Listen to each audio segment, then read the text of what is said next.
तो साथियों, ज़्यादा समय न बिताते हुए, क्योंकि हम पहले से पीछे चल रहे हैं, और दूसरी बात, पिछले बार के अनुभव के आधार पे हिंदी और इंग्लिश का थोड़ा मिक्सचर चाहिए होगा, क्योंकि हमारे कुछ साथी हिंदी नहीं समझते हैं।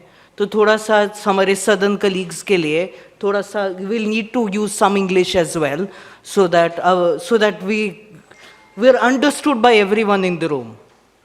So fortunately these slides are in English, so that could to an extent help also for this session at least.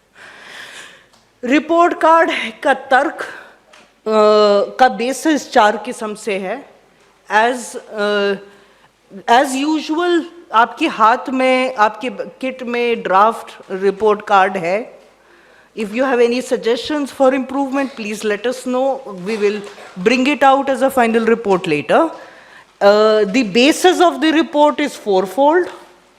Ruling party के मैनिफेस्टो में शिक्षा के मुद्दे के लिए क्या कस्में वादे किए। दूसरा, कौन से चीज़ें जो हम समझते हैं कि महत्वपूर्ण है शिक्षा के लिए, लेकिन मैनिफेस्टो में छूट उन्होंने नहीं डाला। तीसरी बात है अल्टीमेट, जिसमें एक बड़ा हिस्सा है कि हम ये आरटीई फोरम है, इसलिए आरटीई के क्रियान्वयन वाले बिंदु पे विशेष ध्यान दिया गया है। और क्योंकि ये एक पॉलिटिकल प्रोसेस है और हमारे पास एक पॉलिटिकल मैनिफेस्टो है एजुकेशन के पॉइंट ऑफ व्यू से, तो विशेष ध्यान उन डिमांड्स पे भी। मोटा मैनिफेस्टो में 2 बड़े बिंदु हैं। एक है आरटीई का इम्प्लीमेंटेशन, बोला है उन्होंने करेंगे, और उन्होंने बोला है कि वो यूनिवर्सलाइजेशन ऑफ सेकेंडरी एजुकेशन करेंगे। Therefore, the fact of the matter is 5 साल में 4% की बढ़ोतरी हुई है in terms of RTE, number of schools that are RTE compliant। अब गणित लगा लो, इस गति से हमें लगभग 90 साल लगेंगे हर स्कूल को RTE compliant करना। पीछे दूसरा हिस्सा है सेकेंडरी एजुकेशन। भाई नेट एनरोलमेंट तो अभी भी 80 है, यदि हम ऑन टाइम एनरोलमेंट की बात करते हैं वगैरह वगैरह, फिगर और भी नीचे होता है। सेकेंडरी एजुकेशन में बच्चे जा रहे हैं कि नहीं वो अलग मसला है, लेकिन कितने हद तक इंफ्रास्ट्रक्चर तैयार है बच्चों के लिए, उस पर बहुत बड़े सवाल हैं। ना ही अपर प्राइमरी के बाद स्कूल्स की कमी है, और निःशुल्क सेकेंडरी शिक्षा अभी भी निःशुल्क नहीं है, इसलिए गरीब परिवारों से बच्चे नहीं जा पाते हैं। और संख्या सेकेंडरी एजुकेशन में फीस चार्जिंग प्राइवेट स्कूल्स की ज़्यादा है, इसलिए रिलायंस ऑन प्राइवेटाइजेशन का मुद्दा विशेषतः सेकेंडरी एजुकेशन को प्रभावित करता है। Next slide. मैनिफेस्टो में टीचर्स के ऊपर बहुत ध्यान दिया, बोला कि शिक्षकों की कमी पूरी करेंगे और टीचर ट्रेनिंग इंस्टीट्यूशन सुधारेंगे। वास्तविक तस्वीर है कि अभी भी कुछ हद तक इम्प्रूवमेंट हुआ है पीटीआर में, लेकिन अभी भी 1/3 स्कूल्स पीटीआर के नॉर्म्स पूरे नहीं करते हैं, इनके so called addressing acute shortage के एफर्ट के बावजूद। अभी भी 10 लाख शिक्षक के पद रिक्त हैं। अभी भी 13% टीचर्स कंट्रैक्चुअल हैं, और कंट्रैक्चुअल और नॉन कंट्रैक्चुअल के बीच की जो डेफिनेशनल डिफरेंस है वो भी पिछले 5 साल में कम होता हुआ नजर आ रहा है। और गैर शैक्षणिक कार्यों में शिक्षक अभी भी लगे हैं, और शिक्षकों के मुद्दे पर जरूर ध्यान हुआ कुछ हद तक। गैर शैक्षणिक काम करने वाले जो मजदूर हैं जो स्कूल में काम करते हैं, मध्याह्न भोजन के कार्यकर्ताओं का इस समय बिहार में स्ट्राइक चल रहा है। कोर्ट ने इंटरवीन किया सैनिटरी वर्कर्स के राइट्स पे स्कूल्स के अंदर आदि। तो इसलिए टीचर्स के अलावा भी लोग स्कूलों में काम करते हैं, और उनके मुद्दे इग्नोर हुए हैं 5 साल में। टीचर ट्रेनिंग पे ज़रूर ध्यान कुछ हद तक हुआ, परंतु खानापूर्ति हो रही है एनआईओएस के थ्रू, एनसीटी के पूरे मापदंड को इग्नोर करते हुए। डाइट्स की स्थिति यदि आपको टीचर ट्रेनिंग इंस्टीट्यूशंस पे ध्यान देना था तो डाइट्स की स्थिति वहीं की वही है। थोड़ा सा इंक्रीमेंटल चेंज ज़रूर हुआ है लेकिन चीज़ें पूरी तरह से सुधरी नहीं हैं। बोला है कि शिक्षा को स्ट्रेस फ्री बनाएंगे और शिक्षकों का बर्डन और किताबों का बर्डन कम करेंगे। मेरे ख्याल से तो व्यक्तिगत जो मेरी सोच है कि किताबें स्कूल में आ जाएं वही मेजर अचीवमेंट है। बर्डन ऑफ बुक्स तब कम होगा जब किताबें आए तो सही स्कूल तक। तो कई राज्यों में जो परिस्थिति है कि किताबें टाइम पे नहीं पहुंच रहे हैं और राष्ट्रीय माध्यमिक शिक्षा अभियान के तहत जो प्रावधान हुआ है कि किताबों की जगह पर पैसा देना से किताबें तो नहीं आई, माँ बाप के खाते में पैसे ज़रूर आए कुछ जगह पे, और उन खाते में आए हुए पैसे का इस्तेमाल शिक्षा के अलावा सब चीज़ के ऊपर खर्च हुआ। उसके अलावा weight of text of bags पे बहुत ज़रूर एफर्ट हुआ और करिकुलम में कटाई हुई in terms of reducing the overall curriculum by 10 to 12%, विशेषतः सोशल साइंसेज में जहाँ पर काटना था कुछ कंटेंट उनको खास तो वो कटा। आगे बोला टेक्नोलॉजी पे ध्यान देंगे। भाई बिजली का कनेक्शन तो 10% ही बढ़ा 5 साल में, बिना बिजली के आईटी कैसे चलेगा।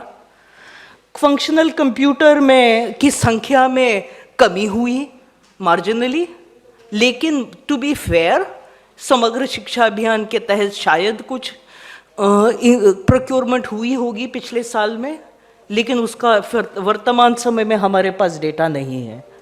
तो इसलिए कि आईसीटी से जिस स्कूलों में टेक्स्ट बुक्स नहीं है, जिस स्कूलों में ब्लैक बोर्ड नहीं है, वहाँ पर डिजिटल ब्लैक बोर्ड खड़ा करना कितने हद तक वाइज इन्वेस्टमेंट है उसके बारे में भी हमें शायद सोचने की ज़रूरत है। Next slide. बोला है कि वैल्यूज़ और पे ध्यान देंगे और स्टूडेंट्स के डाइवर्स टैलेंट्स को फैलाएंगे। भाई कितना वैल्यूज़ में इम्प्रूवमेंट हुआ और वैल्यूज़ अच्छे हैं कौन से बुरे हैं हम कौन होते हैं बताने के लिए, लेकिन ये ज़रूर है कि एमएचआरडी ने इस साल से uniform common minimum programme on values establish करने की का डिसीजन लिया है, जिसमें 4 वैल्यूज़ जस्टिस, इक्वालिटी, लिबर्टी और फ्रेटर्निटी पे ध्यान दिया। एक जो सेकुलरिज्म थोड़ा सा छूटता हुआ नज़र आ रहा है लेकिन वो शायद सरप्राइजिंग नहीं है वर्तमान समय में। उन्होंने बोला कि कोशिश करेंगे कि भारत की गरिमा पहचानी जाए टेक्स्ट बुक्स के अंदर और सिलेबस के अंदर। तो इसलिए 5 साल में हर बीजेपी रूल्ड स्टेट में लगभग करिकुलम और टेक्स्ट बुक्स में चेंज हुआ, अजीब चेंजेस हुए जो नया इतिहास बनाने की कोशिश की गई। ज़रूर एक भारत एक राष्ट्र श्रेष्ठ भारत का एक योजना भी निकली जिसके लिए कुछ अलग राशि नहीं है लेकिन स्कीम है। साइंस पे पॉपुलराइजेशन पे उन्होंने बोला कि वो विशेष ध्यान देंगे, लेकिन सेकेंडरी टीचर्स जो मैथ्स फॉर एग्जांपल पढ़ा सकते हैं उसमें 20% में कटौती हुई है। देयरफॉर साइंस पढ़ाएंगे बिना टीचर के बहुत अजीब लगता है फिगर्स देख के।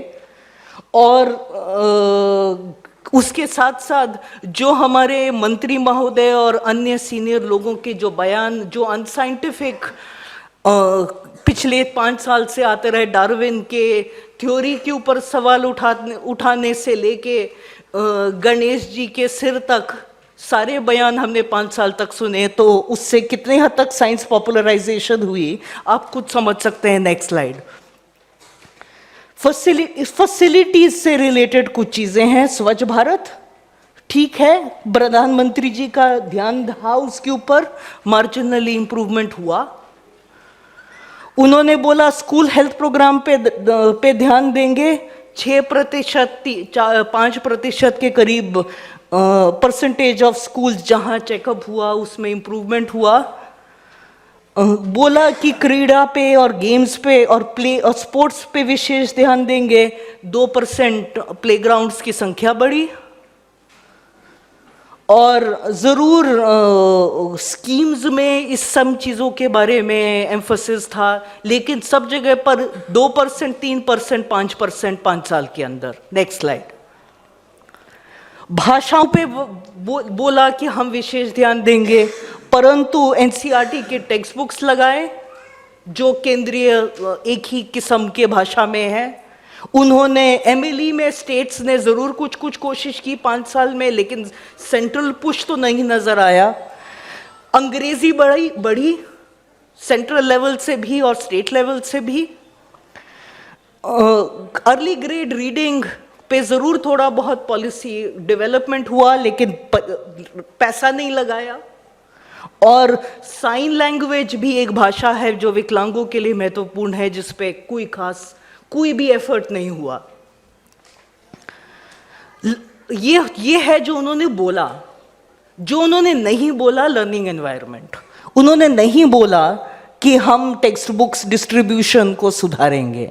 उन्होंने नहीं बोला कि लाइब्रेरीज हम स्थापित करेंगे, और लाइब्रेरीज में फिर से वही 4-5% 5 साल के अंदर। सेफ्टी हम बच्चों को नहीं देंगे, उन्होंने नहीं बोला। गाइडलाइन ज़रूर निकले सब 5 साल तक, लेकिन अभी भी 7-8% ऐसे स्कूल्स हैं जिनमें क्लासरूम्स में रिपेयर चाहिए। सेक्सुअल हैरेसमेंट अभी भी है लड़कियों का, कॉर्पोरल पनिशमेंट अभी भी है, और डिजास्टर प्रिपेयर्डनेस के लिए भी पर्याप्त एफर्ट नहीं है। उन्होंने नहीं बोला कि उन्होंने इन दिनों में बहुत बोला कि हम लर्निंग आउटकम्स सुधारेंगे और लर्निंग आउटकम्स मेजर करेंगे। उन्होंने आरटीई के रूल्स अमेंड किए, उन्होंने एनएएस से शुरू किया, नाज का जो टेस्ट है, उन्होंने नाज को performance based formula for allocation के साथ जोड़ा। उन्होंने वो पिज़्ज़ा में वापस आए। उन्होंने क्वालिटी को एक लर्निंग आउट स्टैंडर्डाइज टेस्ट में मेजर करते हुई चीज़ तक सीमित किया। अंग्रेजी में कहते हैं, weighing a pig repeatedly doesn't make it heavier. बार बार नापने से, लर्निंग आउटकम्स को नापने से क्वालिटी नहीं सुधरती है। लर्निंग एनवायरनमेंट और क्वालिटी को सुधारने से क्वालिटी सुधरती है। वो थोड़ा सा मैनिफेस्टो में भी और काम में भी थोड़ा बहुत कमी महसूस हुई। सीसीई 4 साल तक गलत सीसीई चलाए, जिससे टीचर हुए परेशान, जिससे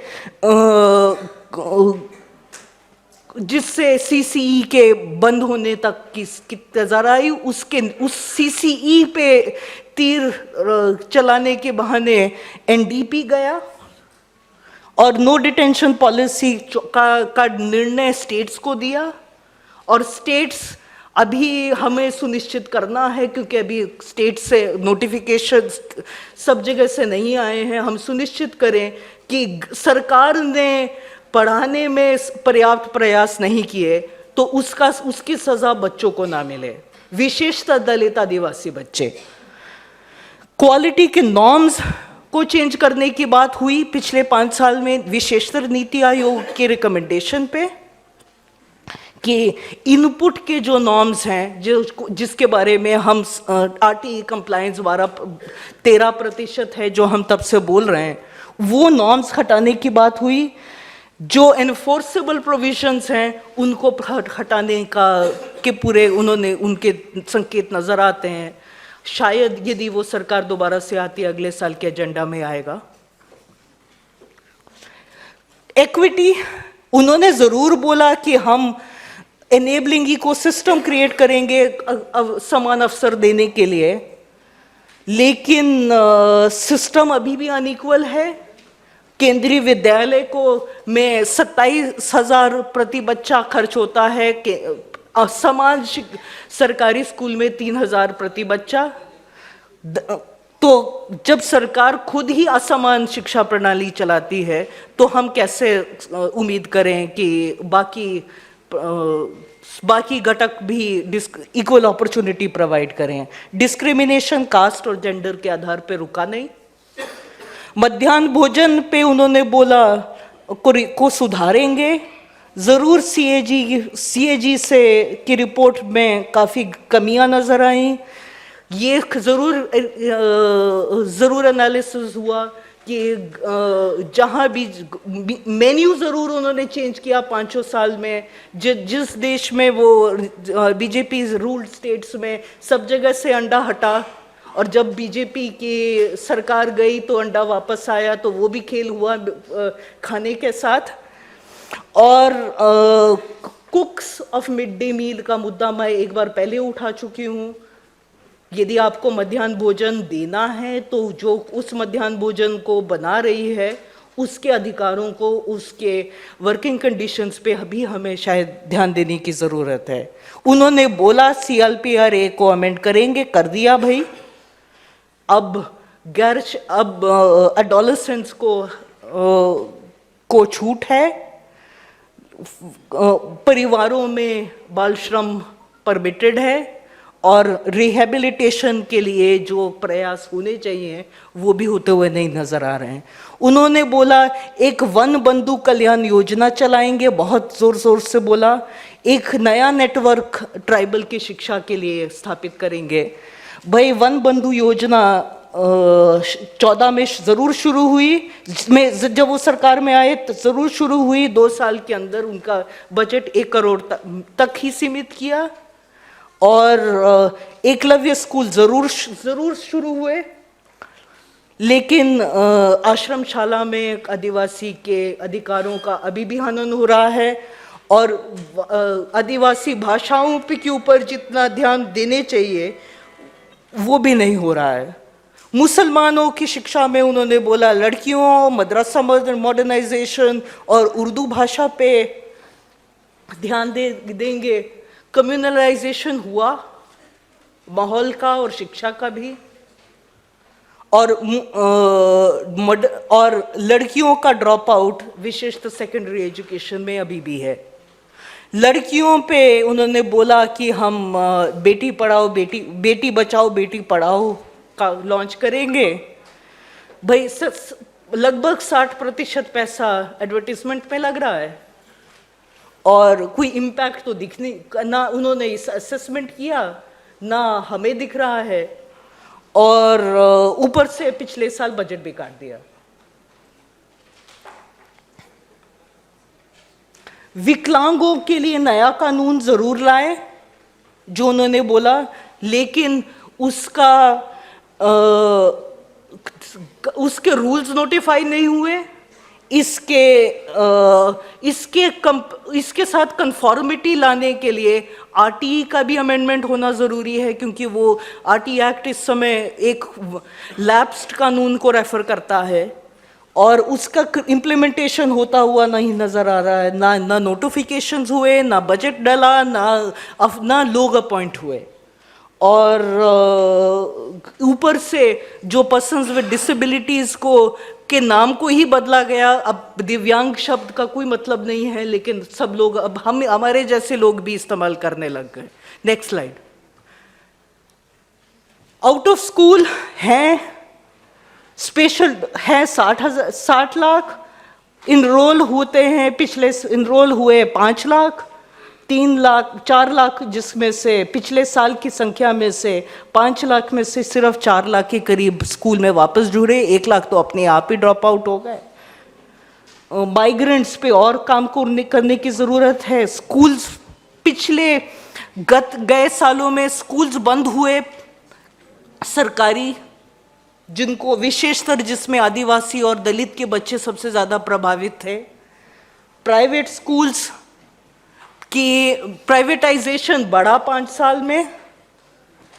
सरकारी स्कूलों की संख्या सिर्फ 2% जो बढ़ी है पिछले 5 साल में, परंतु प्राइवेट स्कूलों की 25% स्कूल बढ़े। उसमें सरकारी स्कूल में नामांकन 8% घटा, प्राइवेट में 24% बढ़ा। प्राइवेट स्कूलों को, सरकारी स्कूलों को प्राइवेट को हैंड ओवर करने की कोशिश की गई, जैसे राजस्थान में। और अनरिकग्नाइज स्कूल के कानून के हिसाब से अनलॉफुल होने के बावजूद अनरिकग्नाइज लो फी प्राइवेट स्कूल्स अभी भी हैं हमारे देश में। 12(1)(c) का को जोड़ा गया था एक्विटी के पॉइंट ऑफ व्यू से, लेकिन उसका इम्प्लीमेंटेशन उसके अलावा सब पॉइंट ऑफ व्यू से इम्प्लीमेंट हो रहा है। Next slide. ईसीडी मैनिफेस्टो में नहीं, मैनिफेस्टो में नहीं है, लेकिन पॉलिसी मेकिंग में जो खिचड़ी पकी है पिछले 5 साल में कि ministry of women and child development और एजुकेशन विभाग के बीच में टर्फ के मुद्दे रिजॉल्व बड़े हैं, ना कि रिजॉल्व हुए।